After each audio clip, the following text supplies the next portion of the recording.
Shot in 4K ultra high definition. Your number one source for local news. WRAL News. Coverage you can count on. It's a cool start this morning. 40s and 50s as you're headed out the door. But I'll show you a warm up that will continue over the next couple of days. 2 drivers are in the hospital after a serious crash in Cary. What police believe led to the crash. And we are just one day away from Election Day now, and candidates are not slowing down on the campaign trail. Who will be in North Carolina today from each party? Got you covered on all that and much more news as you get our Monday work week started here, 4:30. I'm Jeff Hogan. And I'm Renee Chu. Yes, 4:30. Here we are, standard time. Hope you're all bright-eyed and awake, right? Because that 1 hour sleep made a huge difference. And then poof, it's gone. There you go. Meteorologist Elizabeth Gardner in the WRAL Severe Weather Center. The cool temperatures out there will wake anyone up. They definitely will. And we will notice, if you weren't up early yesterday, you'll notice this morning that the sun rises, of course, an hour earlier than it did on Saturday morning. 52 is our temperature across the triangle area right now, and our dew point's 45. That's nice and low. So a nice dry air mass with us this morning. It's 43 in Roxborough, South Hill, 45 in Rocky Mount, 55 in Fayetteville. So anywhere from the mid 40s to mid 50s is what you'll see as you head out the door this morning. And it'll be a mild afternoon. We'll see some cloud cover later on today, temperatures in the upper 60s for highs. We'll see a warming trend that continues, getting us back into the 80s, and I'll show you when that will happen coming up. We're tracking a potential tropical cyclone 18, which is likely to become a tropical storm here shortly, and potentially a hurricane as it moves on up into the Gulf of Mexico. The big question is what happens then? This is going to be Friday and Saturday, so we're looking at almost 7 days as it moves up here into the Gulf of Mexico. But we'll show you the computer model plots, and it looks like it could potentially move onshore, maybe up the Mississippi Valley. I'm going to show you some of the different model scenarios and talk about what our chances are of seeing some rain from that storm. 2 people are injured this morning after a serious crash in Cary. We first brought you this story as breaking news during our 11 o'clock newscast. Police say the crash happened just after 10 o'clock last night. It involved 2 cars. They collided at the intersection of North Harrison Avenue and Chapel Hill Road. Police say one driver has significant injuries. Authorities say they believe alcohol is a factor in this crash. We are just one day from Election Day, and in just a few hours, former President Trump will be speaking in Raleigh. Meanwhile, the Harris campaign has several surrogates in our state today. WRL's Kelsey Coffey is live at Dorton Arena in Raleigh this morning. Kelsey, doors will open there at 6 a.m. for Trump's rally. Yes, Renee. So we're expecting to see crowds gathering here in the next couple of hours as doors will open at 6 this morning. Now, President Trump and Senator J.D. Vance were both in North Carolina just yesterday. Trump is scheduled to speak at Dorton Arena in Raleigh this morning at 10 o'clock. And while he's speaking, First Lady Jill Biden will be on her way to North Carolina. You can see her here campaigning in Cumberland County just 2 weeks ago. She's expected to land at RDU this afternoon after making a stop in Winston-Salem. She's then scheduled to speak in Carrboro at 2 and Durham at 2:30. So we'll have crews keeping you updated as we're covering all of the rallies that are scheduled for today. You can stay up to date both on air and online at WRAL.com. Kelsey Coffey, WRAL News, live in Raleigh. A record number of people turned out to vote early in North Carolina. The State Board of Elections says more than 4.2 million people have come out so far to the polls in person. That is more than 1 million more ballots cast than in 2020, when the previous early voting record was set. Combined with absentee ballots, nearly 57% of all registered voters in North Carolina have already cast their ballot. On election night, be sure to join us as the results come in. Starting at 7 p.m., WRAL News and NBC News will partner for results and analysis on local and national races. NBC will be tracking the national picture throughout the night on WRAL. We'll bring you a wrap-up of the big local races during our 11 p.m. news. More than a month after Helene devastated communities in western North Carolina, Lee's McRae College and Banner Elk will resume in-person classes today. Students were allowed to return to campus yesterday. College President Lee King says they will be the last private college in North Carolina to resume normal operations. He says that demonstrates the extent of the damage caused by Helene in that community. Today, we could learn more about the end of an anti-violence group in Durham. WRAL's Laura Levine joins us live in Durham. And Laura, county commissioners there will meet for the first time since they announced the elimination of the Bull City United program. Jeff, good morning. We're here at the old Bull City United County office here near downtown Durham.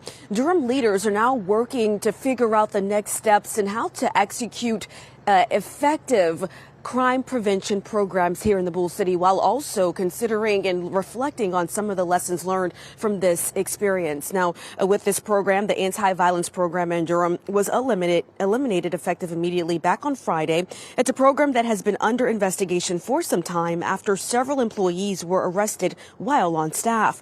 Now, this program received millions of dollars in taxpayer funding since it began back in 2016. The mission was to reduce violence by hiring people with criminal histories who could convince others not to get involved in crime themselves. Mayor Pro Tem Mark Anthony Middleton tells us he's concerned and that both city and county leaders must come together to determine how to move forward in the short term, since they have lost shot spotters and now this in the past year. We had some very high profile bumps that need to be addressed. And any program that we're spending millions of dollars on needs to be looked at. That's just good managerial practice. But I don't want to lose sight of the successes that this initiative did have and that is continuing to have in cities around the country. Now, this isn't a topic that is on the agenda for today's work session with the Board of County Commissioners. However, it is a topic that could come up, especially in a public comment. That meeting begins at 9 a.m. Laura Levine, WRAL News, live in Durham. Raleigh police are looking for the person responsible for shooting a woman and a boy. This happened last night on Big Bass Drive. Video from the WRAL Breaking News Tracker shows several police cars in a neighborhood with parts of the street taped off. Police say no one is in custody at this time. They do not believe there's a threat to the public. The woman and the boy who were shot are expected to recover. We are working to learn the age of the boy. Cleanup will get underway this morning in parts of Oklahoma after severe storms that spawned tornadoes ripped across that area, parts of the state. At least 11 people were taken to hospitals with injuries. No deaths have been reported. The storms brought heavy winds and rain and left thousands without power. A man in Oklahoma City says he was able to run into his bathroom just in time before his home was destroyed. Luckily, I was off the bed. I was like right at the door right when everything just fell apart. I just got blasted straight into the wall. Oh, there we go. Oklahoma Governor Kevin Stitt says teams are on the ground in several counties to survey the damage there, with more than 200 reports of homes and businesses being damaged. A man has serious injuries after he was shot at a homecoming event at Shaw University. This happened on Person Street around 12:30 yesterday morning. The university says an argument in a parking lot led to the shooting. Students nearby heard what happened. I was honestly in shock because I was like asleep at the time, and I remember like I just woke up to the first gun sound. It's not clear whether the person who was shot was a student. 4:38 here in the WRAL Live Center. A lot of people waking up this morning to this news. We've seen that producer Quincy Jones, a music titan, he dies at the age of 91 last night. This happened at his home. He died surrounded by his family, according to his publicist. And you likely know him from a lot of his work. I mean, he worked with so many different artists, including Frank Sinatra, Ray Charles, and of course he worked with Michael Jackson. He produced the music for the movie The Wiz, which led to him working with Michael Jackson, helping to produce the Thriller and Bad albums. And a lot of kids in the 90s likely remember him because he produced the show The Fresh Prince of Bel-Air, as we know, gave Will Smith his breakout role, leading to a very successful career there. Jones is also the father of actress Rashida Jones, who created a movie about him in 2018. And we'll be looking to see reactions from her and other family members on any social media feeds we come across here in the WRAL Live Center.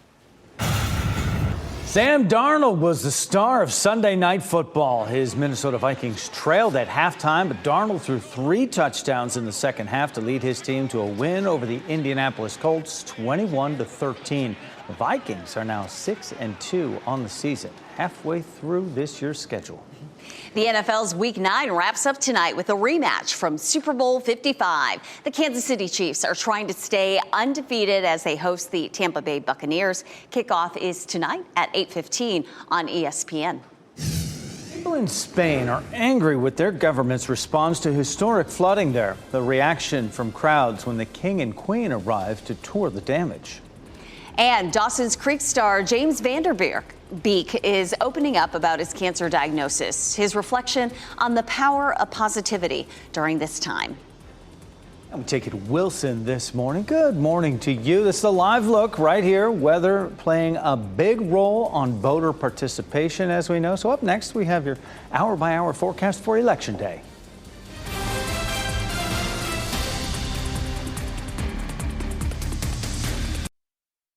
From the WRAL Severe Weather Center, North Carolina's most experienced team of meteorologists.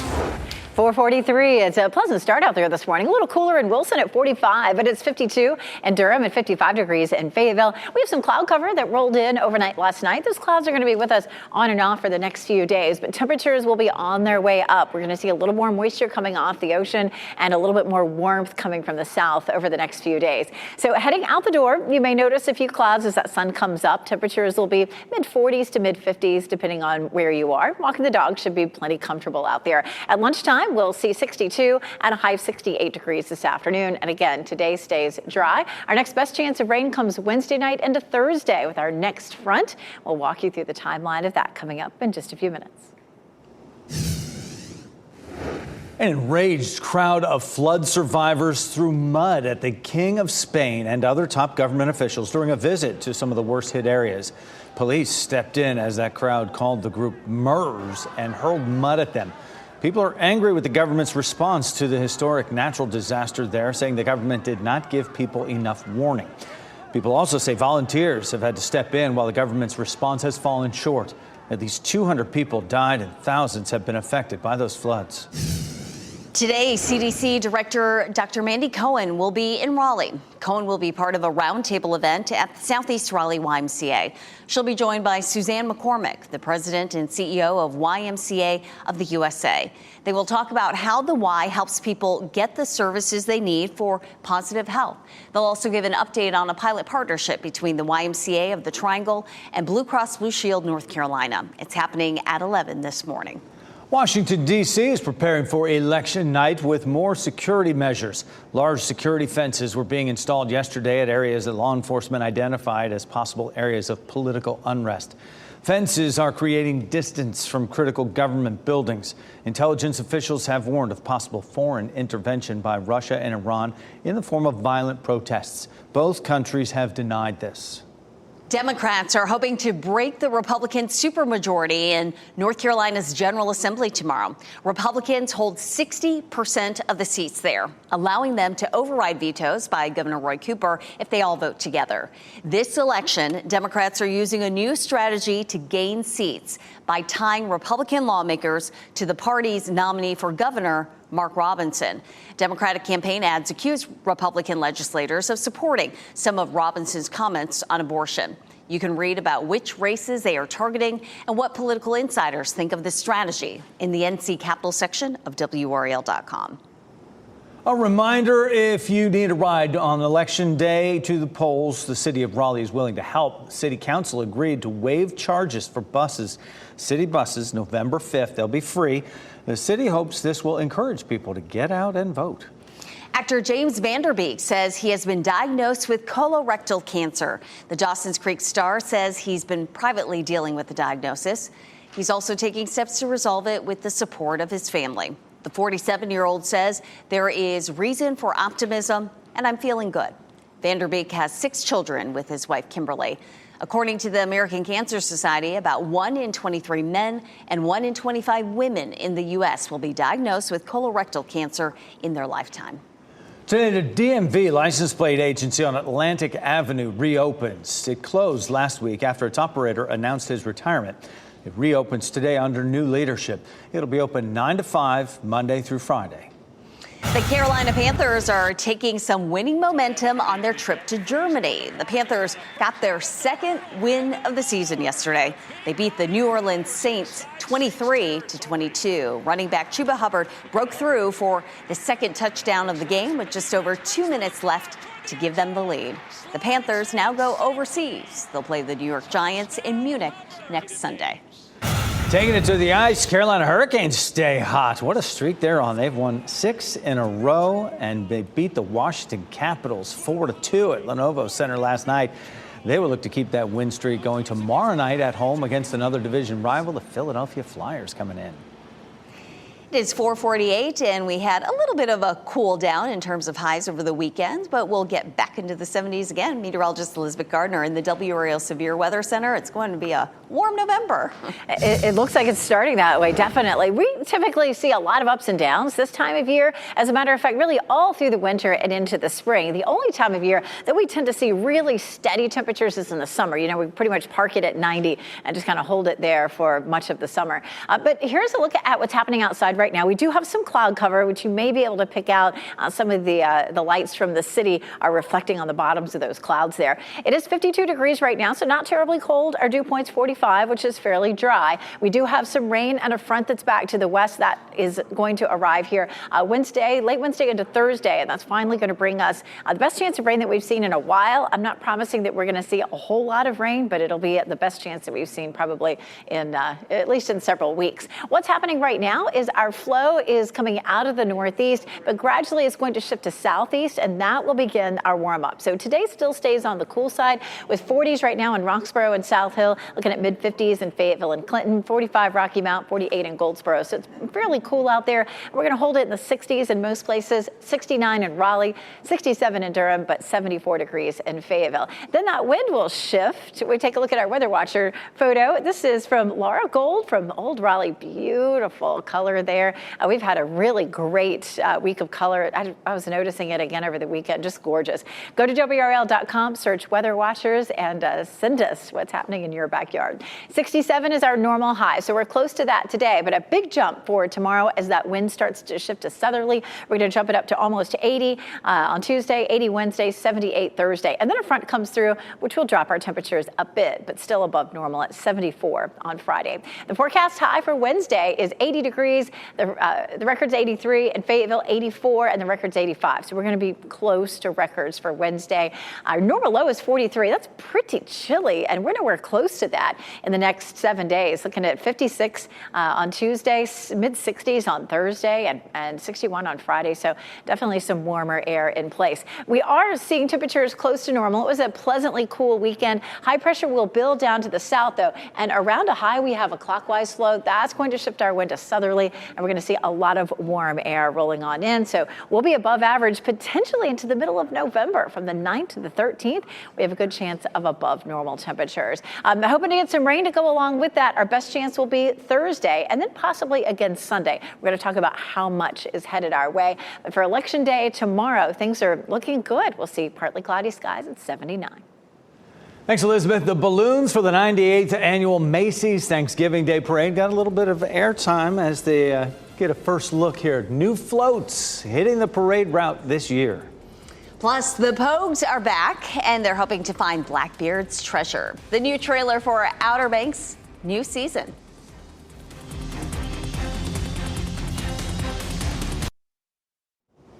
There's plenty of magic in today's entertainment report. Here's David Daniel with the Hollywood Minute. Our characters are traveling to such different worlds. Including perhaps the big screen. According to The Hollywood Reporter, Warner Brothers is quietly developing at least one film set in the world of George R.R. Martin's A Song of Ice and Fire fantasy novels. Reportedly, it's early in development. No actors, director, or writer yet signed. Surprise! What are you doing here, Alex? I don't teach wizards anymore. But don't you miss it? No. I don't even think about it every day. The wand is passed to a new generation in the Wizards of Waverly Place spin-off, Wizards Beyond Waverly Place. Janice Leanne Brown is the young wizard sent to live and train with Justin, played by David Henry from the original series. My hope was really to recreate the spirit that was so touching to so many people all over the world, to try to bring that forward, but in a whole new way. Selena and I both wanted to make a show that was a big warm hug to the original fan, but also an invitation maybe to bring a younger person in with them to watch this show, because we do want a whole new generation to experience the love that they felt. I make lots of mistakes. It's a part of growing up. And in our family, you don't get kicked out for making a mistake. Wizards Beyond Waverly Place is now streaming on Disney+. In Hollywood, I'm David Daniel. The hunt for Blackbeard's treasure is back on for the Pogues. Netflix released this new trailer for part 2 of Outer Banks Season 4. The group of friends will head to Morocco to search for Blackbeard's blue crown. New episodes will hit Netflix this Thursday. The balloons for the annual Macy's Thanksgiving Day Parade are being tested right now before the big day. The annual Balloon Fest flight test is an opportunity to take all the new character balloons out on a field test. This year, there are 6 new and revamped balloons, including Minnie Mouse, Spider-Man, the Elf on a Shelf, Marshall from Paw Patrol, and Goku from Dragon Balls. Now, the 98th Macy's Thanksgiving Day Parade is November 28th. Can't wait for that. Striking Boeing workers are voting today on a new contract offer. Why some of those workers say this contract is still shy of the union's original demands. And Election Day is tomorrow. The final push both candidates are making on the campaign trail today, including here in North Carolina.